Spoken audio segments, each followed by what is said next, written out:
Les enjeux politiques en République démocratique du Congo. On en parle aujourd'hui de l'arrestation ou la condamnation de M. Setski Kouni, l'opposant politique. Il faut bien clarifier à ce sujet qu'il est un opposant politique, un homme d'affaires qui a été arrêté et désormais au prison central de Makala où il a été condamné par le tribunal une année de prison. On en parle aujourd'hui avec Christophe Mouissa de comprendre tous les enjeux politiques, tout ce qui se passe en République démocratique du Congo. Est-ce qu'on peut parler encore aujourd'hui de l'opposition dans ces pays?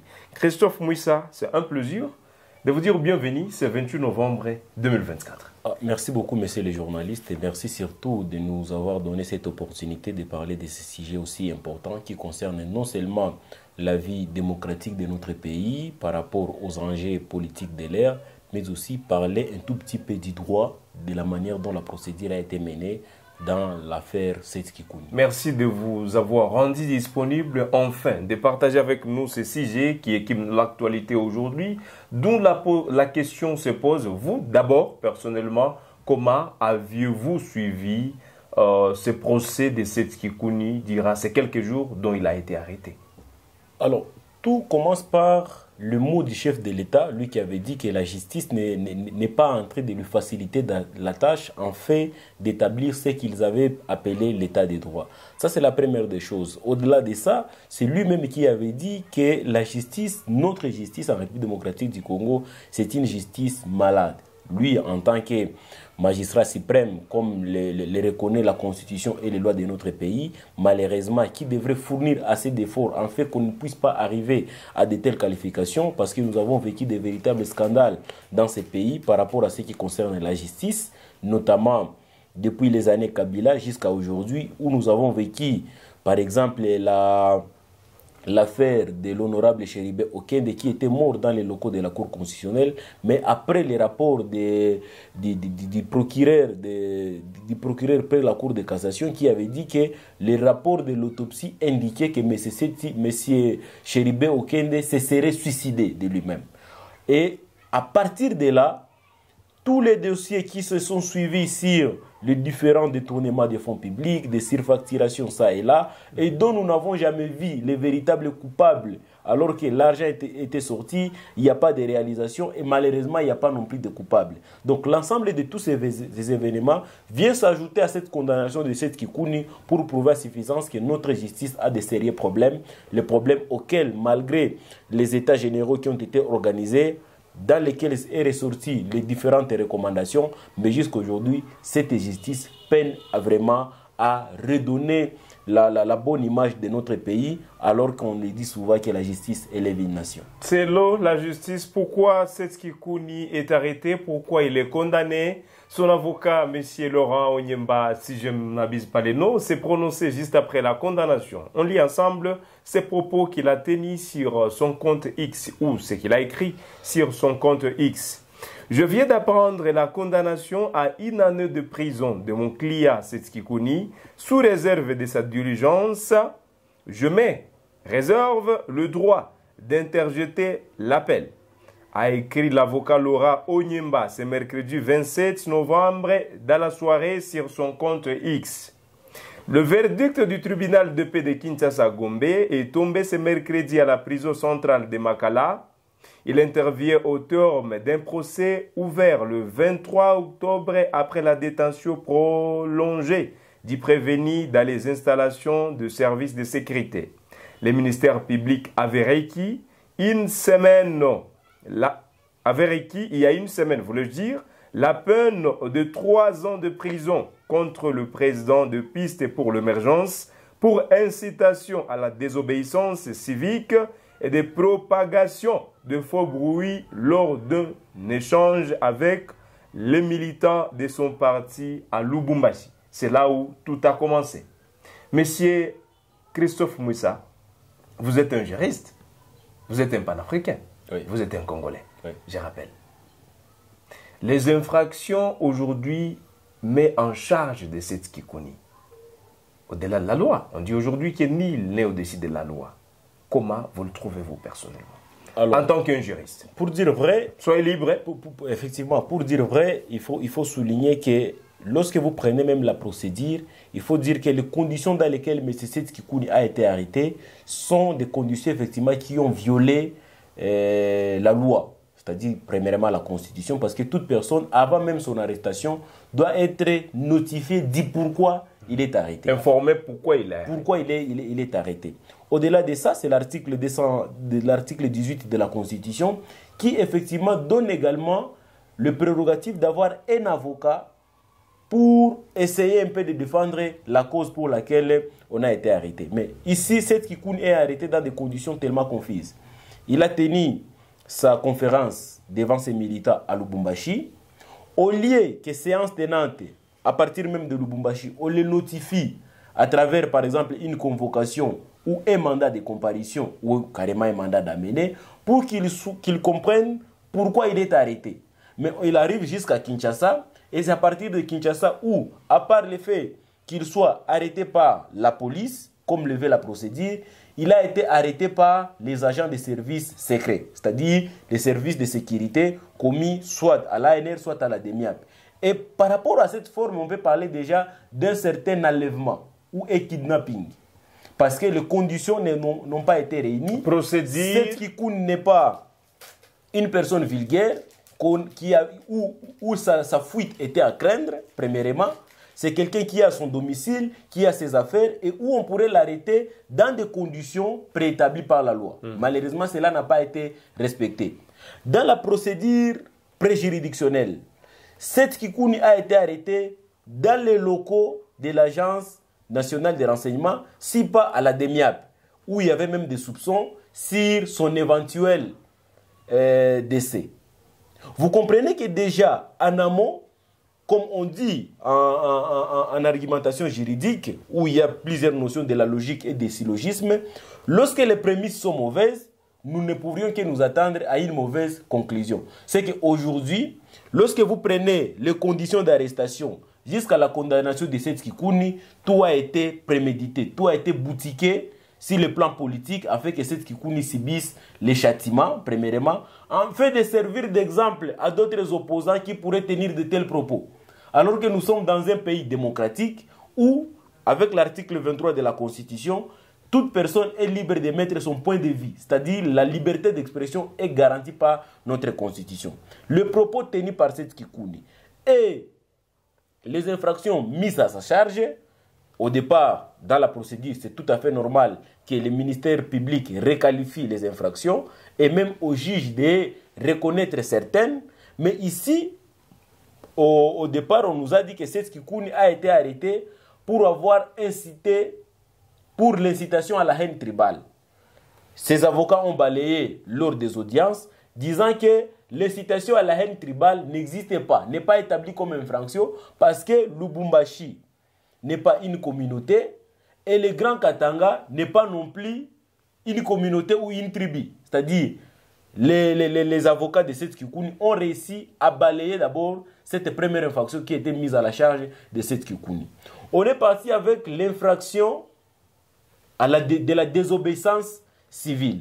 Cette infraction également, lorsque vous lisez la Constitution, à son article 64 et tous les autres articles qui viennent avant, reconnaît le droit à la manifestation dans un pays démocratique où toute personne a droit de mettre un point de vue sur la manière dont la société est en train d'être gouvernée. Et ici, lorsqu'on parle de la désobéissance civile et que nous prenons l'article 64, qui est considéré comme un rempart, selon l'article publié d'ailleurs par la presse de l'université de Goma avec le professeur Jean-Paul Seguiombe, qu'est-ce qu'il dit? La désobéissance civile est un rempart contre les excès du pouvoir. Comme on dit, tous les acteurs politiques ont tendance à en abuser de leur pouvoir, raison pour laquelle il y a des dispositions, non seulement dans le code pénal, mais aussi dans la Constitution, pour essayer un peu de limiter les excès du pouvoir, raison pour laquelle il y a certaines actions qui peuvent être menées en forme de faire le contre-pouvoir. Lorsque vous revenez à des faux brouillis, les faux brouillis, au fait, ce sont des infractions qui sont reconnues à l'article 199 du Code pénal congolais, qui effectivement s'attaquent beaucoup plus à ce qui excite à la désobéissance, qui excite à la désobéissance ou à contredire le pouvoir. Ou quelqu'un qui vulgarise des fausses informations tendant à stimuler une certaine révolte. Voilà un peu le sens dans lequel peut-être le ministère public s'est orienté et malheureusement les juges ont pris ça en compte pour condamner M. Seth Kikouni à 1 an de prison, alors qu'en réalité, lorsque vous analysez les propos de Seth Kikouni, il n'avait rien à voir avec la désobéissance civile. C'était des informations qu'il mettait à la disposition des Congolais, de cette poignée de militants de son parti politique, en fait qu'ils aient une idée sur le fonctionnement du pays, sur les différentes promesses données par le chef de l'État, mais aussi en tant qu'opposant, où il y a la loi même si l'opposition et la Constitution, dans ces articles, je crois, 6, 7 et 8, reconnaît effectivement l'opposition politique qui pourrait émettre non seulement des critiques, mais aussi l'opposition peut donner des propositions. Selon vous, Christophe Mouissa, vous entendre parler aujourd'hui, donc ces infractions mises en charge de Seth Kikouni en tant que juriste, vous faites savoir ici que ce n'est pas vraiment établi. Ce n'est pas établi parce qu'au-delà de Seth Kikouni, nous connaissons d'autres qui ont tenu presque les mêmes propos, mais qui n'ont jamais été inquiétés. Nous pouvons revenir ici avec malheureusement ceux qui sont plus membres de la famille présidentielle du président de la République, qui vous disaient que non, le pouvoir actuel c'est le pouvoir de nous Balouba. Vous les Baswahili fermez vos gueules, vous les Bangala, les Bakongo et les autres fermez la gueule. Le pouvoir que nous avons aujourd'hui c'est un pouvoir de Balouba. Ça c'est une forme d'incitation directe à la haine tribale. Parce que lorsqu'on parle de Balouba c'est toute une communauté ethnique. Mais si on parle du Grand Katanga ou les Katangais, c'est comme les Kinois, c'est comme les Kivussiers qui ne constituent en rien une communauté. Donc ici, il faut dire qu'aujourd'hui nous sommes dans une forme de deux poids deux mesures où ceux qui peuvent tenir le propos se retrouvent du côté de l'opposition, on les qualifie d'infraction, et ceux qui tiennent de mêmes propos mais se retrouvent du côté de la majorité présidentielle, là ils sont dans une forme de droit à la réponse par rapport à certaines choses, alors qu'en réalité, lorsque vous voyez les mêmes propos, sont des propos de même nature, de même caractère, mais où les uns sont condamnés et les autres sont en liberté. Toujours dans les dossiers Seth Kikouni, M. Christophe Mouissa, la justice dont on fait allusion aujourd'hui, les réformes que nous parlait l'autre fois, vous, est-ce que vous le voyez au sein de cette justice? Non, notre justice à nous a des sérieux problèmes. Depuis les réformes de 2013 et malheureusement deux autres séances des États généraux ont déjà été organisées, mais malheureusement jusqu'à aujourd'hui nous avons des difficultés effectivement à avoir une très bonne justice. Toutes ces réformes ne sont qu'aujourd'hui sur papier. Lorsque vous avez vu le combat entre les ministres de la Justice et certains magistrats, vous verrez absolument qu'il y a à boire et à manger dans cette histoire de la justice. D'une part, les magistrats se plaignaient qu'ils n'avaient pas de frais de fonctionnement pour faire fonctionner leur cabinet, pour faire fonctionner leur parquet. De l'autre côté, vous avez les ministres qui tiennent mordicus à ce que la loi soit respectée et que tous les magistrats obéissent aux ordres du ministre. Alors qu'en réalité, le ministre ne fait pas partie du Conseil supérieur de la magistrature. C'est-à-dire que c'est un autre corps à part qui est chapeauté par le président de la Cour constitutionnelle et qui, effectivement, se réunissent dans le cadre de ces conseils afin, effectivement, d'apporter des innovations, des réformes dans ce secteur. En 2013, où il y a eu éclatement de trois grandes juridictions, notamment la Cour de cassation, la Cour constitutionnelle et le Conseil d'État, ce sont des juridictions qui travaillent en interdépendance.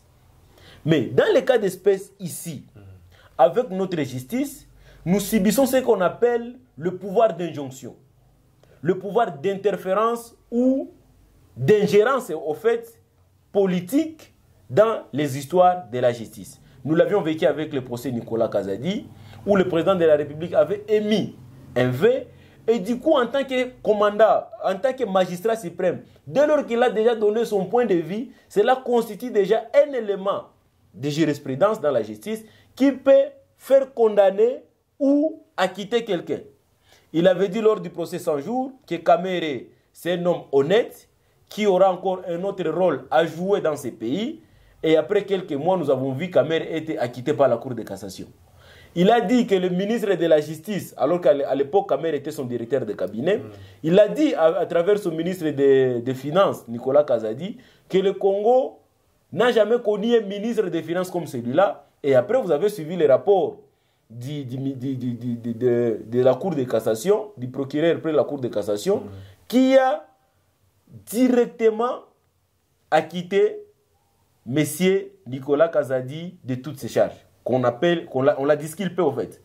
Maintenant, lorsque vous êtes dans un contexte ou dans un environnement aussi pollué par la politique, alors que nous sommes dans un pays où on prône le principe de séparation du pouvoir, mais dont le pouvoir exécutif a une même mise sur le pouvoir judiciaire, c'est-à-dire, il faut dire en réalité que la question de la justice ne fonctionne pas très bien dans ce pays-là. Est-ce que c'est ça le problème? Parce oui, qu'aujourd'hui, vous le constatez qu'il semblerait, je le dis bien au conditionnel, qu'il semblerait qu'il y a le pouvoir politique qui pèse sur le pouvoir, même militaire, au-delà de ça, même judiciaire. Est-ce que c'est le problème de ceux-là qu'il exerce dans le domaine judiciaire ou le problème revient d'abord aux politiques? Où se trouve le problème? C'est le problème de l'injonction ou de celui qui reçoit l'injonction? C'est le problème au fait d'homme. Vous savez, quand l'homme se décide de ne pas respecter les principes, il ne les respectera pas. Il use de son pouvoir, du pouvoir qu'il a, pour piétiner tout ce qui pourrait être comme règle, comme principe. Mais si le même homme accepte de respecter les règles et les principes tels qu'établis, les choses peuvent être respectées. Parce que ici, en tant que juriste, le pouvoir judiciaire, c'est le pouvoir parasite, si on peut le dire ainsi. Pourquoi parasite? Parce que, d'une part, c'est un pouvoir qui attend le loi du pouvoir législatif et qui attend le moyen du pouvoir exécutif en fait de fonctionner et de s'appliquer normalement. Le pouvoir judiciaire en soi n'est qu'un pouvoir technique qui met en application, en exécution, les lois venues du pouvoir législatif et travaille avec le moyen venu du pouvoir exécutif. Donc, en termes de fonctionnement, s'il n'y a pas le respect strict de ces trois pouvoirs, législatif, exécutif et judiciaire, il y aura toujours cette ingérence politique parce que vous verrez beaucoup plus que le pouvoir exécutif et législatif, c'est plus politique avec les parlementaires de la chambre haute et de la chambre basse. Vous prenez aussi le pouvoir exécutif, c'est beaucoup plus la politique avec le président de la République et le gouvernement. Et puis, ils s'en mêlent pour museler maintenant la justice. Condenser. Et cette justice, effectivement, qui attend des moyens du pouvoir judiciaire, et les lois du pouvoir exécutif, peut effectivement subir toujours des coups durs par rapport à ceux qui donnent de l'argent, à ceux qui donnent des moyens. Et de l'autre côté, les lois qui peuvent être traitées de la manière dont on veut, en leur proposant même de mauvaises lois, ou des lois qui pourraient s'appliquer selon les vœux, mais pas la volonté de la population, mais selon les avantages, effectivement, de ceux qui les mettent, de ceux qui les votent, comme les députés. Donc, à ce titre ici, pour qu'il y ait le véritable respect des séparations du pouvoir, il faut que tous les animateurs comprennent les limites de leur pouvoir. Parce que si on ne comprend pas la répartition des responsabilités de chaque pouvoir, et que chacun doit avoir la limite des interventions de son pouvoir, c'est-à-dire nous ne cesserons jamais de subir effectivement ce qu'on est en train de subir dans le cadre des procès. Parce que ce qui est grave aujourd'hui, même pour la justice, lorsque vous arrivez dans des cabinets même des avocats, lorsque vous arrivez au parquet, on ne discute plus souvent pas la procédure. On commence beaucoup plus à discuter l'argent. C'est-à-dire aujourd'hui, dès lors que vous êtes en prison, que vous soyez coupable ou innocent, vous allez d'abord donner l'argent. Vous allez donner d'abord de l'argent. Et nos magistrats sont devenus tellement cupides, les avocats sont devenus tellement cupides, et cela remonte malheureusement dans tous les secteurs où on se dit que même les justiciables doivent donner de l'argent. Alors que la justice a été mise pour élever une nation, pour réprimer les oppresseurs, et pour donner la chance à ceux qui sont considérés comme les opprimés, les vulnérables, afin de leur rendre une justice sociale équitable. Merci beaucoup. Mesdames et messieurs, nous ne pouvons pas quitter ce plateau sans poser ces deux questions pour finir. J'ai deux questions pour finir. La première question, dans les démarches, dans les processus que mènent les autorités congolaises en général. Là, je ne parle pas que du président de la République, je parle de tous les membres du gouvernement. Je parle de ce PDG, de ces ADG, de toutes ces personnes qui travaillent dans les institutions de la République. Dans les démarches qu'ils sont en train de faire aujourd'hui, vous, en tant qu'un citoyen congolais, est-ce que vous voyez une volonté de faire les choses à l'intérêt de la population? Si vrai, c'est quoi ces exemplaires qu'on peut parler aujourd'hui? Un titre exemplaire qu'on peut parler, oui, nous voyons, on est en train de travailler, par exemple ceci, par exemple cela, par exemple l'autre chose là, dira les 6 ans qu'il est président de la République. Un pays ne marche pas sur base de la volonté. Il fallait poser la question, est-ce que vous avez déjà découvert les compétences spécifiques pour la bonne gestion de l'État? Et ces compétences-là sont très rares. Parfois, ça n'existe pas. Ce n'est plus visible. On peut bien avoir la volonté, mais si on n'a pas de compétences, on fait quoi? Parce que la bonne volonté en soi n'est pas une compétence. Vous comprenez? Donc ici, c'est une question plus de compétences, une question de capacité managériale, de capacité matérielle, mais également de capacité scientifique. Parce que c'est très difficile pour quelqu'un, par exemple, qui est spécialisé en droit, en ayant la bonne volonté, mais dont vous venez, par exemple, vous donnez, par exemple, le ministère de la Santé, et vous voulez qu'il en fasse quoi? Un problème aussi d'incompatibilité, où on veut satisfaire tout le monde, on met même des gens qui n'ont pas assez de capacités, à force d'une certaine influence sociologique ou culturelle, on veut absolument qu'il se retrouve alors qu'il n'a pas de compétences. Raison pour laquelle le pays ne marche pas.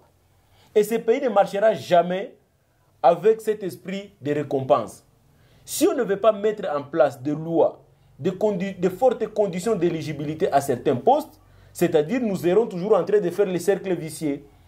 Comme nous ne voulons pas que David se fâche, on lui donne tel portefeuille. Comme nous ne voulons pas que Ntoile se fâche, on lui donne tel portefeuille. Comme Christophe est influent avec les Ouazalais, on lui donne tel portefeuille. Sans pour autant se donner effectivement le temps d'étudier leur CV, d'étudier leur passé, d'avoir aussi une certaine préparation professionnelle sur le plan de la gestion. Donc, dans notre pays, ce qui est arrivé à cette Kikouni, c'est la suite logique de tout ce qu'on est en train de décrier depuis la période de Kabila. Où lorsque vous êtes opposant, vous n'avez plus droit à la parole, soit vous êtes contraint à aller en exil. Et aujourd'hui, il faut le souligner que notre pays compte le plus grand nombre de demandeurs d'asile. C'est-à-dire beaucoup de Congolais veulent aller vivre en refuge que de rester dans ces pays. Parce qu'il y a une forte répression par rapport même à ce qu'on appelle la liberté d'expression, la liberté d'opinion. Non, au-delà de ça, il y a un mauvais climat des affaires. Où aujourd'hui, lorsque vous voulez initier une certaine activité, vous êtes frappé de plusieurs tracasseries fiscales, de plusieurs charges administratives, et cela ne vous permet pas effectivement d'investir au pays. Nous sommes dans un pays où nous avons le plus grand nombre élevé de dettes extérieures comparativement au régime passé. Alors, tout cet environnement réuni ne donne pas effectivement une certaine faveur à ces citoyens en fait d'investir et de se sentir à l'aise dans leur pays. Donc, c'est ce qui Kikouni, à travers ses avocats, pourra effectivement interjeter appel. Mais moi, j'ai encore, en tout cas, beaucoup de doutes de voir si ces procès pourraient être acquittés. Parce que s'il pourrait être acquitté ou innocenté, il doit effectivement avoir ce qu'on appelle il y a en droit ce qu'on appelle effectivement la réparation des dommages. On considérera qu'il a été arrêté gratuitement et qu'il a été accusé de façon gratuite. Effectivement, il doit être dédommagé. Et malheureusement, est-ce que le Congo, nous avons assez de moyens pour dédommager les victimes? Nous n'en connaissons pas. Mais ici, il faut préciser que la justice dans un RDC, c'est un instrument aujourd'hui de répression du pouvoir politique en place. Comme Kabila l'a utilisé pour réprimer les opposants, c'est de la même manière que Tshisekedi aussi utilise la même justice pour réprimer ses opposants, pour essayer un peu de faire taire toutes les voix dissidentes et toutes les voix critiques à sa gestion. Nous sommes à la fin. La deuxième question, il reviendra un jour. Si on aura encore l'occasion de retrouver Christophe Mouissa, je garde très bonne cette question, toujours sur l'opposition, mais je pense qu'on en parlera à la prochaine. Nous vous disons merci, nous sommes à la fin. C'est moi qui vous remercie. Mesdames et messieurs, le réel plaisir a été pour nous de vous savoir nombreux sur votre chaîne. Qu'est-ce que vous pensez de ces procès de Setski Kounou? Pensez-vous que c'est la justice ou pensez-vous que cela a été ou serait influencé par le politique? Mentionnez dans la barre des commentaires et on se fixe un nouveau rendez-vous sur notre chaîne pour d'autres actualités.